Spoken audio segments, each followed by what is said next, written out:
also got to have energy. I think energy is a special gift that is given to people, or loaned. I think everything is loaned. Nothing is permanent, as you know. So do you think you had a gift, or do you, or that enabled you to play the game well once you put in all this practice? Charlie, you know, this is frequently asked, and I mean, you know, you think that I won the Grand Slam on the regular tour and the Grand Slam on the senior tour. And the Grand Slam on the senior tour is probably more difficult than the Grand Slam on the regular tour because you've got to do it after 50. How can somebody like myself, a small person, say, I did it?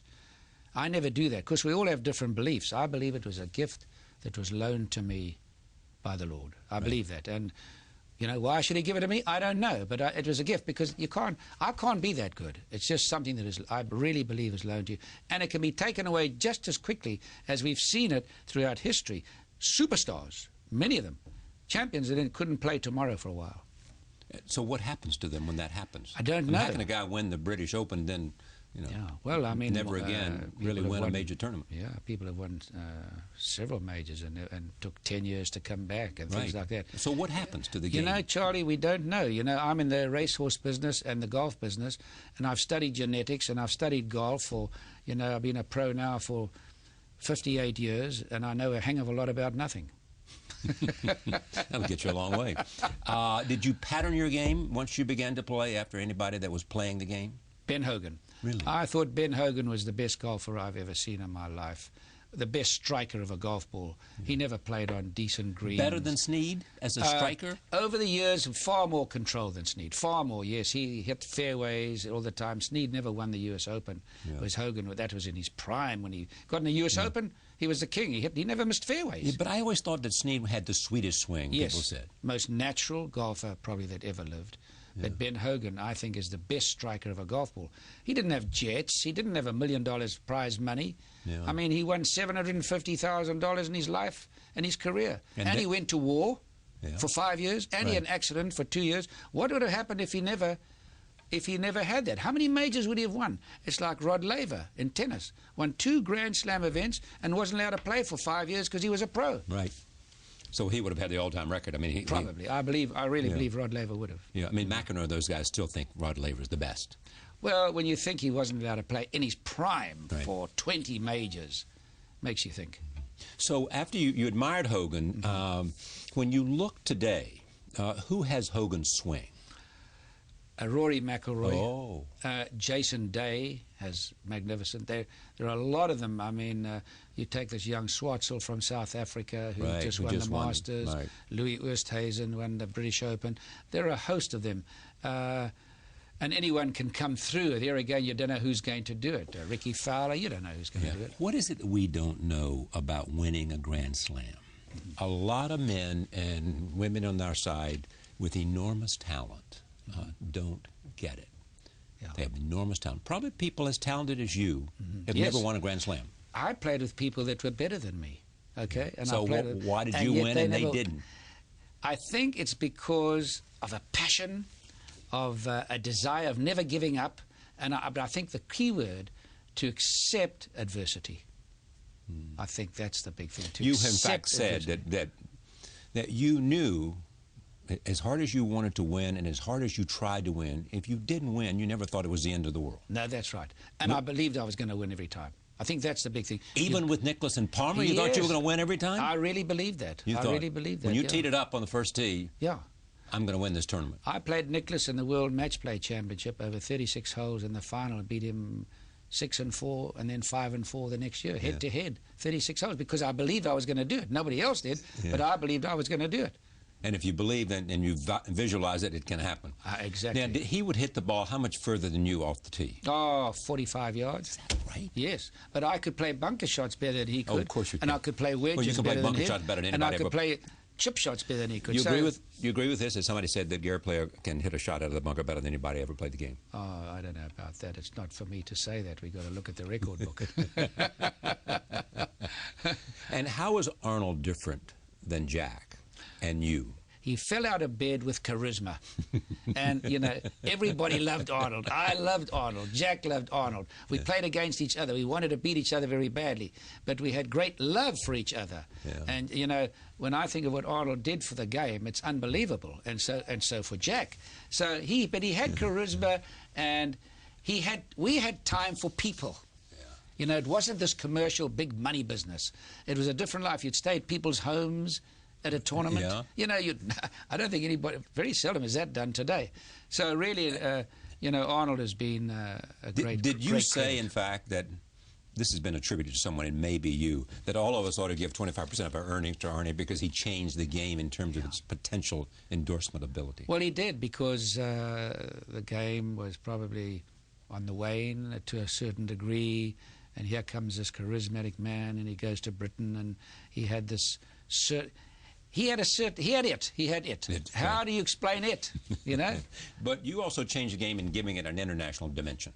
I hope so, because I travelled more miles than any athlete, for sure. Maybe more miles than any human being, I don't know. But I travelled all around the world and went into little towns and played for $25 a game, because we loved the game and we gave people pleasure. So it was a different time. I mean, there was none of this massive sums of money. We didn't play for much money. But that wasn't the criteria. We wanted to win, and we had great camaraderie with people. You look at Arnold when he was signing autographs, he'd stand there till everybody was gone, and so we had to do that as well.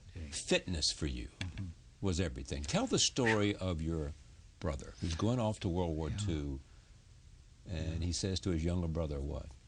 Well, he's standing there. He's 17 years of age, going to World War II to fight alongside the Americans and the British and the Australians and the Allies at that time. And he said to me, "You want to be a professional sportsman?" And he bought me a set of weights. He said, "Promise me you'll exercise till the day you die." And I'm 76 now, and I've exercised. I've adhered to his promise, and it's the greatest thing he ever did, greatest gift. He came back. He became one of the world's leading conservationists. Right. Saved the rhino from becoming extinct, and got his doctorate. And thank goodness I did, because of my stature. When I think of the fitness, how it helped me traveling all these miles, traveling with time changes is not easy, as you know, you very well know. So the fitness has been, and my great dream is for young people to know this, because I started doing weights long before any of these other guys even thought about it. Frank Stranahan and I used to do it. And I'd love to be able to know people to say, well, that man introduced weight training and exercise and diet into the sport of golf. So what do you shoot today? Oh, I shoot anything between 70 and 74 generally. So you can still shoot your age? Oh, no, I break my age. Break your age. Unless I have a very windy, lousy day, I break it almost every time. Do you really? Yeah. 70 to 76? Yeah. What's different between your swing today and your swing when you were winning those Grand Slams? Strength. Is it? Strength. Strength. Yeah, obviously. Well, obviously club head speed, yes, club head speed, which comes from strength. Right. So I would have hit the ball, I mean, at least 50 yards further than Does that today. mean, therefore, that the strongest, physically strongest players are often generally the best players? No, Yeah. no, not necessary. But in my case, I needed that 50 yards.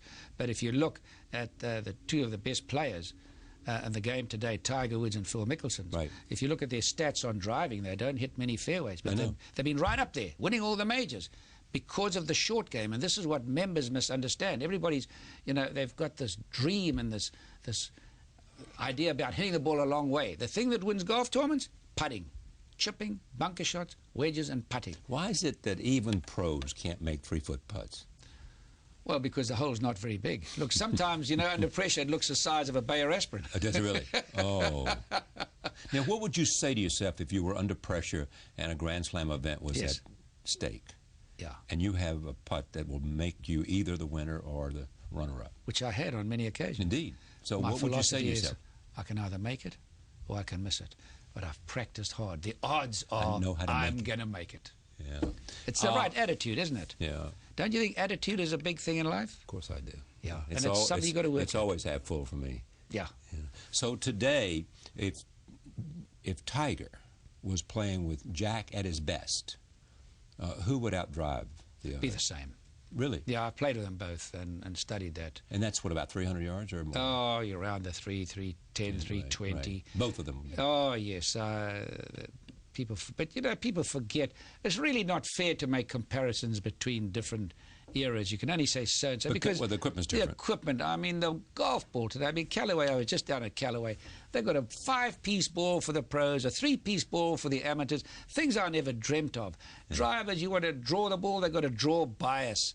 I mean, you go there and you see what they're doing. They've got a test performance center. They can tell you the spin on the ball, and you're hitting it too high, and they can take the little screw and they tighten it this, and the next thing you're drawing the ball. If you're fading it, it's beyond one's imagination. I've read you said the following, that Tiger will come back. Yeah. Why do you believe that? Well, I have to. I mean, the man has been so great. He's been so talented. And I really know it's important for the game that he comes back. So I want to try and be positive because I love the game, and the game needs him to come back. I can't say definitely, but how can you be that talented and suddenly lose it all? Well, that's what I think, too. But do you think it's physical or psychological, i.e. he has an injury in his left leg? Well, that's a debatable issue that I don't really know and cannot give an opinion on. But when you have 3 operations on a knee, indeed, that concerns me. And I mean, he really pounded that knee. Yeah, and I also feel, I just can't help but feeling, I was looking at his swing on television yesterday when he was younger. Yeah. His hands were higher, and he had the club on line. Now it's shorter here. And I just feel he's getting too big. Yeah. On the top of his chest and his arms. That's only my He's working opinion. out. That's what it is. is. He works it out, but I mean, I just feel he's getting too big here, which shortens the swing a little bit. So he's not going. So, but that's only my opinion. But the man is so talented. He's so focused. I just can't imagine he's not going to come back and win these majors. I'd be awfully surprised. So he'll win more majors than Jack in your judgment. He's at 14, Jack is at 18. Yeah, he's got to win 5 more exactly, to beat win. Jack. That's a career. I don't know about that. That's who knows? Only the gods know about that. Anybody who makes predictions about that is stupid. But he is so talented, and all I can say, the game really needs him very badly. What was the moment that you wish you could most replay? Replay. Yes, replay. The Masters, I won the Masters in 1961. In 1962, I was 2 shots ahead of Arnold Palmer with 3 holes to go. Yes. And I put the shot in there at 16, about 12 foot from the hole, and he missed the green to the right. Yeah. Now, anybody who knows the green to the right knows you cannot get it down in 2 because you've got to hit it way out to the right, and it comes down the hill and gathers speed. And I said to my caddy, we've got him. And it came down that hill at 100 miles an hour, hit the flag, went right in the hole. Is that right? Yeah. What did you say to your caddy then? That was the most, well, I said, the golfing gods are on his side at the moment, but we still got him by 1 shot. The next hole, he hooked it into Eisenhower's tree. Yeah. Took a 5-iron, knocked it on the green, 25 foot of the hole, hold that. It was his day. Then I had an 18-hole playoff. I came back, I did the front 9 in 33. Yeah. He was 36. So you 3-0. Yes, so he had a bad shot at 10 to the right and held this putt coming across the green and came back in 31 and won. So that was... But the year before, I finished. He finished with a double bogey on the last hole. So it all evens out in the long run. Now, this business about he's an unlucky player or he's a lucky player. I've heard people say all these great shots you see at the last few holes. They say it's luck. I remember playing with Nicklaus in the British Open at Carnoustie, and we were going head to head, and I beat him in the last round. I hit a 3 wood that far from the hole on a par 5, and people said, "Well, that's a lucky shot at the time." Well, the harder you practice, the luckier you get. Yes, that's true. About everything. Yeah, yeah. So wearing black, yes. Where did that come from? Well, my father, who was a miner and a very poor man, said, one thing you've got to do is have a brand. And my son, who runs my business, said, you've got to have a brand. And then I came over here. Black. Yeah, and I saw Jack Paladin, Gun Will Travel. Right, and he had the black and the silver holster. And I said, I'm from Black Africa. I've got to wear black. And so I became known as the Black Knight. And the people I've met, it's unbelievable. I mean, Elvis Presley, President of the United States. Presley? Yes. I'm going to tell this little story. In 1961, I go on one of the morning shows and I say, 1 for the money, 2 for the show, 3 get ready now, go Pat, go. You can do anything, but don't step on my blue shade shoes, baby. And he sees that, so he says, I want to meet that guy. So I'm in Los Angeles, and Hal Wallace takes me over to meet him. And he's on the stage. Hal Wallace being the film producer. Yes. Right. Now, Elvis is standing there. He puts his jacket on, well-mannered. How do you do, sir? I'd like to play golf. He had a grip like this. Looked like a cow giving birth to a roll of barbed wire. Like this. Harley Davidson King. Stands like this. He says, what's important, Gary? I said, Elvis, you've got to learn to use the hips.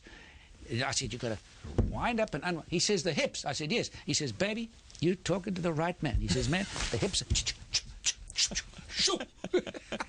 Is that right? Yeah, I love Now, was this on Elvis. film anywhere? I don't know. I don't Yeah. think so, Oh, because it okay. was just done spontaneously. But man, I love that man. And you think what his music did. And live today, my daughter from South Africa sent me on the iPad the other day, Elvis singing Blue Suede Shoes. Young, thin, handsome man. He was something, wasn't he? You've written one book that I know about called Don't Choke. What's the lesson to not choke? That pressure is self-bearing, and you've got to make comparisons. And I think of the tough times I had with my mother dying, and my father in the gold mine, and my brother at war, and coming home to a dark house, and there was a black gentleman there called John who made me a bit of food occasionally, and I'd have to get up and travel to school and travel back. But I went to a great school. You had to stand up when the teacher came in the class. You had to take your hat off. And great sporting facilities. So it was tough. But that's what taught you not to choke. Because think so, because you had when a tougher. You'd Yes. been, you knew how to handle adversity. I think so. I always made a comparison. Is this as tough as what you had as a kid? Yeah. No. You know, everything is in the, everything's in the mind, isn't it? You've got 10 commandments. I want to find them out here. I found this interesting, and I wrote them down here somewhere. 10 commandments you have for here they are. 10 business commandments, yeah. But it applies to life. Yeah. Doesn't it? I think so. Okay, I'm just going to read them, and you comment on them if you want to. Change is the price of survival. We all have to change. Otherwise, you don't survive. I get a kick out of politicians when one man says he's got a different idea than he had a few years ago. They call him flip-flopping. Everybody flip-flops in life. I don't know anybody that doesn't flip-flop. Do you believe in the same things you believed in 5, 10 years ago? Change is the price of survival. Winston Churchill said that. In fact, he did. What Churchill also said is that, if you see new facts and don't change, then something's wrong with you. Exactly. So Then you say everything in business is negotiable except quality. you can't do deals without quality. You've got to have quality. Otherwise, it doesn't last. A promise made is a debt incurred. Well, people are inclined to forget their promises when it suits them. For all we take in life, we must pay. We are taking so much out of life, and what the great John Kennedy said, it's not what your country can do for you, it's what you can do for your country. We've got to contribute to society, because society gives us so much. Did you see that story about the Kennedy people sending Arnie a film of Kennedy's swing, asking Arnie during the 60s to look at it? I didn't know that. And they called and they scheduled a game for Arnie to go down to Florida. Yeah. And then the president had to cancel because his back was bothering him. He had a bad back, as we all know. Yeah. And Arnie was very excited to go down and play with the president. Yes, and he looked at absolutely. the screen, and he had actually a pretty good swing. Yes. The president had a pretty good swing. He didn't like it to be known that he was a golfer much because Eisenhower Yes, had exactly. gotten so much, Did you knew President Eisenhower, of course. Very well. Had dinner with him and spent some time with him. A wonderful man. Yeah. Wonderful man. And what other presidents have you met? Well, had dinner with President Carter, and nice letters from President Reagan and President Ford. And Ford loved golf. Yeah, and both President Bushes in the Oval Office with the son, and when Jack and I captained the President's Cup for America and the rest of the world. So, been blessed to meet all these wonderful people, and such a great admirer of the United States, because you've been such a contributor, such a Samaritan to the world. Unfortunately, the people of the world are forgetting what you've done for them. That's the sad thing. But Winston Churchill also said, why does he hate me? What have I done for him lately? And that old saying about no good deed goes unpunished. My goodness me, that's a true saying, isn't it? You also say persistence and common sense are more important than intelligence. Well, people put such a great emphasis on education. There are a lot of people that are highly educated derelicts looking for jobs, but people who have persistence and personalities and a smile and love in their heart, they can surpass those This is people. not a recommendation for anybody, but the late Steve Jobs never graduated from college, There dropped you are. out of college, There you are. but hung around and wouldn't go to classes, but didn't want to be part of the process. There you are. But And he was a hung around genius. to learn. He was indeed. Indeed. The fox fears not the man who boasts by night, but the man who rises early in the morning. Well, the man who stands, in the old English times, they're going to be hunting foxes, and he's getting drunk and standing at the bar. The fox not going to worry about him because he's not going to get up early in the morning. But the man who gets up early in the morning looking for that fox, he's in trouble. There you go. Accept the advice of the man who loves you, though you like it not at present. How many times with children, we all have families, do you tell your son or your daughter something and they don't want to accept it? I know I have a son that plays golf, but Jack told him the same thing and it was fine. I know. I know. It's That's true. Trust instinct to the end, though you cannot render any reason. Instinct is a special gift. Right. It's another special gift. You must trust that instinct. Yeah. And the height... This is my favorite. The heights of great men reached and kept were not attained by sudden flight, but that while their companions slept, were toiling towards upward in the night. Yes. In other words, one of the reasons I became a champion, when a lot of my fellow pros were sleeping, I came home after dinner and went to the hotel manager and got the key for the gym and exercised. I didn't want to do it.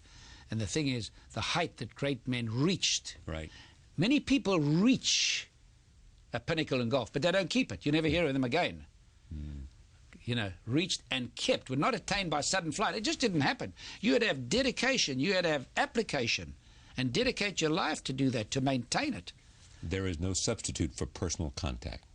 Oh, that's right. I mean, you have advertising, companies use advertising in magazines, and people turn over the page. You have them. I just did a day for Verizon and SAP in California. I played with all their guests, met them, had pictures, breakfast, clinics, and time with them, and send them pictures. That means something. It's personal contact. Do you believe you got the credit you deserve for the game you played because you played at the same time of two people who had so much attention given to them, Arnie and Jack?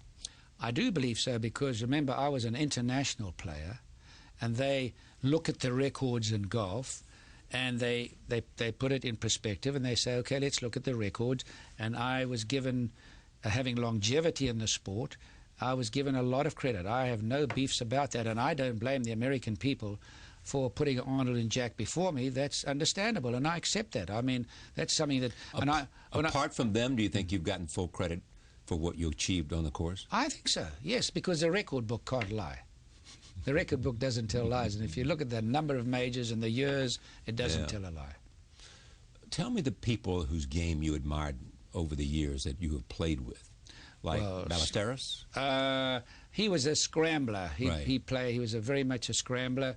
So not so much him. No, but people, Ben Hogan, Sam Snead, I mean, Jack Nicklaus was a tremendous player. You know, you think of the number of major championships he finished second in.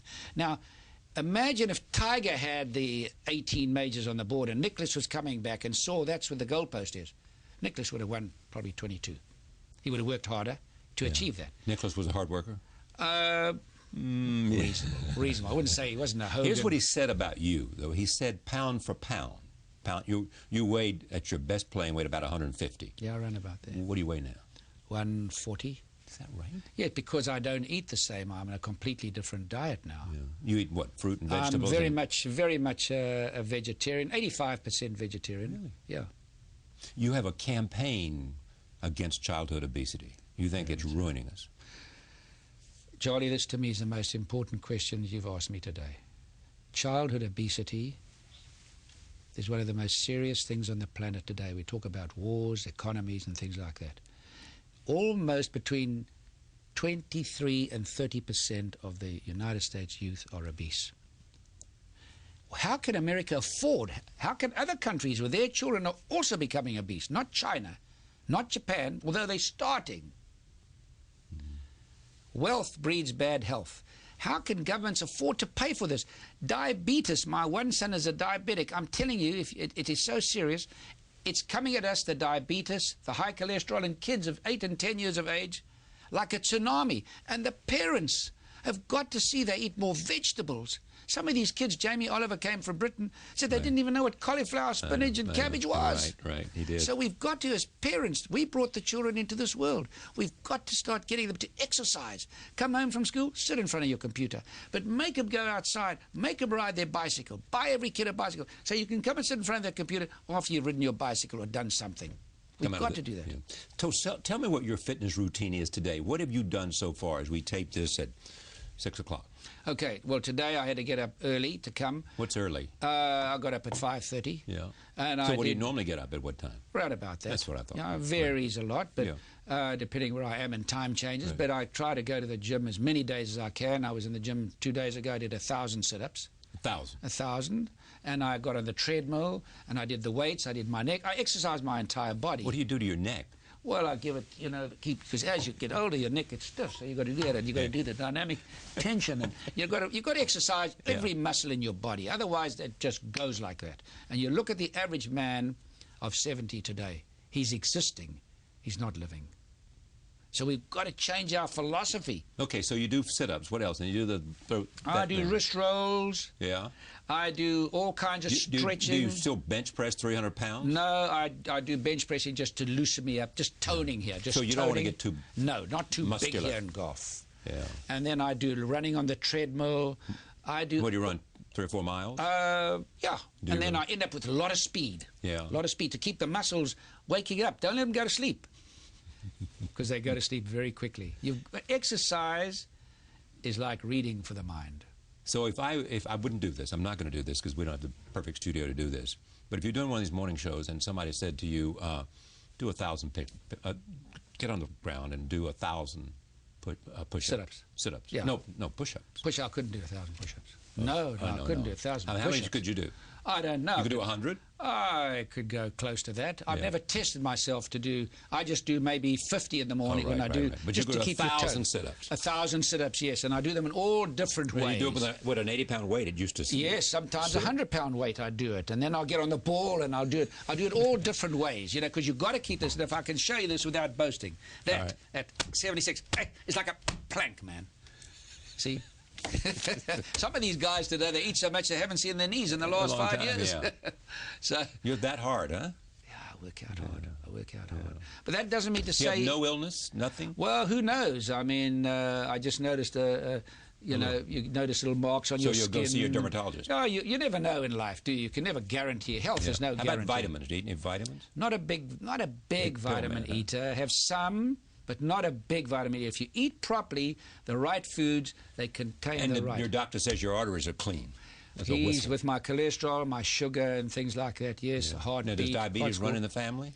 My father had type 2. Yeah. But my son has a type 1. Because often it skips a generation. That's correct. I want to be very careful about this because I'm not. Yeah. But and that's my impression. takes that little old needle. Yeah. If young people at school, and school should be teaching this, could see, they should be showing films of type 1 diabetics, how they put that needle in them 4 or 5 times a day. They should be showing this to kids in the school. And I beg of the schools in America to increase physical training to 3 times a week. Don't take it out. They take it out.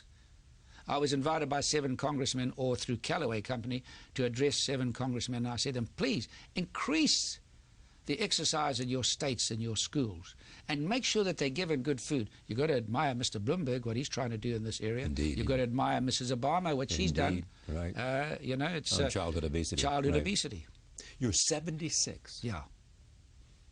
And I tell you where I've traveled just in the last week: Johannesburg, Amsterdam, Italy, Japan, back here. Then I'm going to Honduras, and then I'm going to Hong Kong, and then I'm going to China and Japan and Johannesburg. You fly commercial, or you have your own private plane? Commercial. Do you really? Commercial, yeah. That's not conducive to good health, I can tell you. What, commercial? Flying, period. Yeah, I know. That's what people tell me all the time, because they all say, stop flying so much around the world. Yeah. I mean, I'm off to Turkey next week, and they say, this week. Yeah, well, let me just say this before we hang up, how much I admire you and what you've contributed to society. Your shows have been unbelievable. The people you've interviewed and the pleasure. And isn't that nice to give people pleasure? Will you play golf with me? I would love to. I'd love to. When you traveling this way and I'm traveling that way, maybe we'll meet in the middle. Somewhere. I'm South Africa. I'll come to South Africa. All right. Thank you. Thank you. Pleasure to have you on this program. Thank you very much. I enjoyed it.